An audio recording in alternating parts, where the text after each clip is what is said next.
لازم الكورس اللي بيناسب زميلك يكون كورس بيناسبك برضه.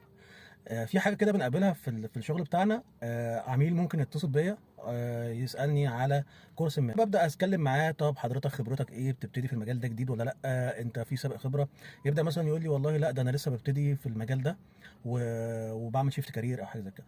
فابدأ أوجّهه باقول له لأ، طب حضرتك الكورس ده مثلًا مش هيناسب حضرتك، بس إحنا ممكن نرشّح كورس، وباقول له السبب، باقول له إن أنا بارشّح لك الكورس ده عشان خاطر الكورس ده هيساعدك في 1، 2، 3 اللي أنت حضرتك بتسأل عليه.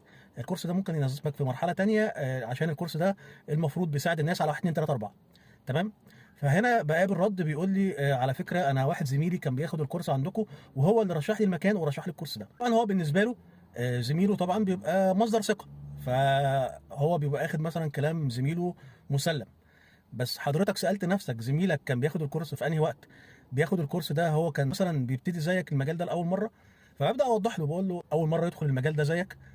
فبالتالي الإجابة هنا لأ، ده هو شغال بقى له، بس هو قال لي روح خد الكورس ده، فالكورس ده هيخلّيك كذا، كذا، كذا. لأ، هي العملية ما بتتاخدش كده. أنا ممكن أقول لك مثلًا أنت عايز تبتدي في المجال ده، طيب والله المكان ده مكان كويس جدًا، ممكن تروح تاخد عندهم الكورس واسألهم وهُم هيقولوا لك تعمل إيه. تمام. إحنا يعني عشان بس نكون واضحين، قصة الtraining ديّة وأنت بتجاوب على العميل، أنت ممكن تحط العميل ده في حتة على طريق صحيح، وممكن تدشمله. يعني ممكن تحط العميل ده في سكة تانية خالص. تمام. فأنت المفروض إن إحنا بنقدم الحل اللي يناسب العميل. لكن أنا ما ينفعش إن العميل مثلًا هو يكون جاي، هو عامل حسابه على كورس مثلًا معين والكورس ده ما يناسبهوش. يعني الكورس ده هو مش هيقدم له الحل المناسب ليه.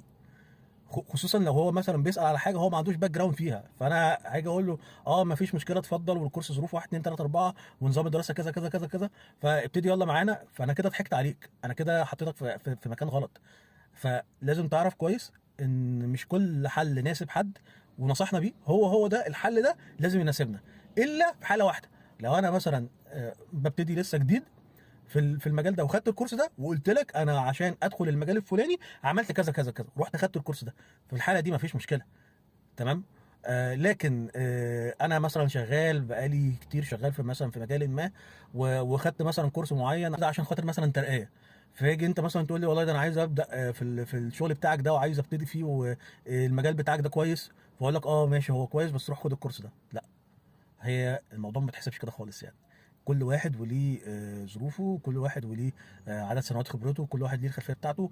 فبالتالي لمّا بنرشّح لك كورس، بنرشّح لك كورس طبقًا لخبرتك، طبقًا أنت ناوي تعمل إيه. هل أنت مثلًا بتبتدي جديد والّا أنت مثلًا شغال بقى لك كتير وعايز تطوّر من أدائك؟ كل الحاجات دي بتختلف. السلام عليكم.